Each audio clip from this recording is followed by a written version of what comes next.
We come to third and final video on the linen coat, and again we draw attention to linen coat, which was the innermost garment, the undergarment one that was worn closest to the skin. The other garments, of course, other parts of the high priest clothing were put over the top of this, and you can see the sleeves and all. But of course, we said last time that the linen coat symbolized the spotless holiness required to enter God's presence, and we looked at that last time. But we also noted that white linen here symbolizes not just the spotless holiness required to enter God's presence, but also the sinless perfection of the character of Christ, impeccable righteousness and sinless perfection. Again, we'll read the verses, verse 39 and 40. You shall weave the tunic of checkered work of fine linen, and shall make a turban of fine linen. You shall make a sash, the work of a weaver.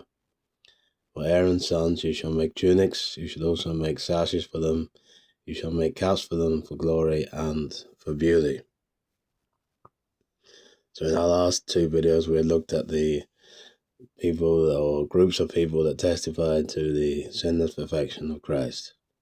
This time we're going to go to the cross, and we're going to look at 5 people who witness to the perfection of Christ.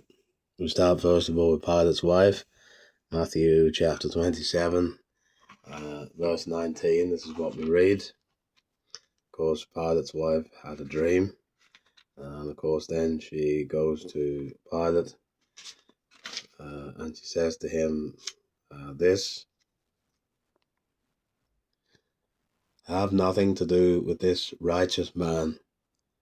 I have suffered much because of him today in a dream."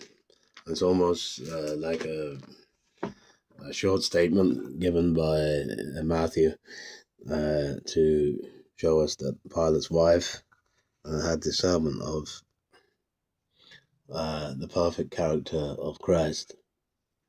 Unfortunately, of course, Pilate himself, he never listened to his wife or himself, because in John chapter 18, verse 38, John 19, he would have to declare, "I find no fault in him."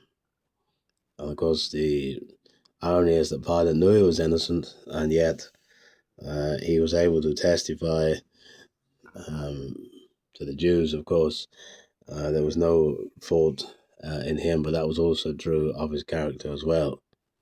Then the third reference is Herod, Luke chapter 23. Of course, remember in some point of the crucifixion and trial, Pilate, the Roman trials, of course, remember Pilate sent Jesus to Herod, and then they treated Jesus with contempt and mocked him. Then Pilate comes back and calls the chief priest and says, "You brought me this man as one who was misleading the people, but after examining before you, behold, I did not find this man guilty of any of your charges against him." Verse 15, "Neither did Herod, for he sent him back to us. Look, nothing deserving death has been done by him. I will therefore punish and release him." Of course, this then triggers the crowd to say away with him. But both Pilate looked at and Herod testified to the fact that there was nothing they could find against him. Yet, of course, we know in the plan of God he was to go to the cross, and there at that scene at Calvary we have the final 2 witnesses. One who was crucified next to him, and the other who was crucified, the other one who was standing next to the cross. Of course, the first is the thief on the cross. Luke 23, verse 41, "We indeed justly, we are receiving the due rewards of our deeds, but this man has done nothing wrong or nothing amiss."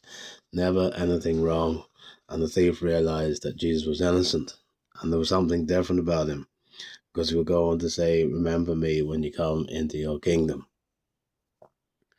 And then, of course, a few verses later, we have The final witness that we're looking at, and that is the witness of the centurion. Luke 23, verse 47, that when the centurion saw what had taken place, he praised God, saying, certainly this man was innocent, or this man was righteous. Some translations have. And so the linen coat, which we see here represented, represents the sinless perfection of Christ. And also we looked at those who testified to that in the Gospels. Thank you for listening.